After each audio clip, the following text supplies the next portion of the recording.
Hello' friends, good morning জনালোঁ সকলোকে। এয়া ভাজি বনোৱাৰ পৰাই আৰম্ভ কৰি দিছোঁ আজি মই ৰাতিপুৱাটো।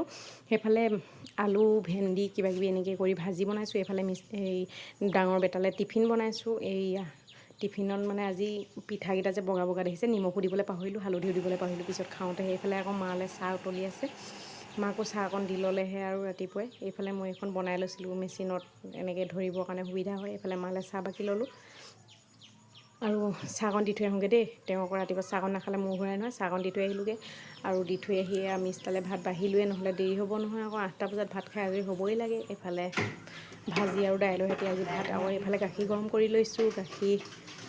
গাখীৰখিনি সোনকালে গৰম কৰি ল'লেহে, নহ'লে আকৌ ফাটি যোৱা নিচিনা হ'ব। মায়েও ৰাতিপুৱাই গাখীৰ খায়।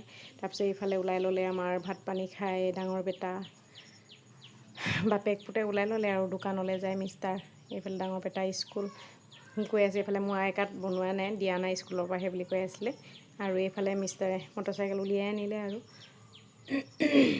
দিনটোলৈ ব্যস্ত হৈ যাব আৰু এতিয়া। ইফালে পানী বটলখিনি দি পঠিয়াইছোঁ। ভাত মই দুপৰীয়ালৈ তেওঁলৈ মই লৈ যাম, সেইবাবে পানী বটলখিনিকে দি পঠিয়াইছোঁ। আৰু সেয়া ওলাই ল'লে, এওঁলোকক পঠিয়াই ল'লেহে শান্তি আৰু মোৰ। তাৰপিছতহে কাম আৰম্ভ হ'ব, মানে বিচনা ঠিক কৰাৰ পৰা ধৰি সকলোবিলাক। আৰু এইফালে মই নিজেও কল পিঠা আৰু গাখীৰ অকণমান খাই লওঁ বোলো, তাৰপিছতহে কামত ধৰিম আৰু। আজিলৈ ভিডিঅ'টো ইমানেই দেই। চাই কেনেকুৱা পালে জনাব। Bye bye.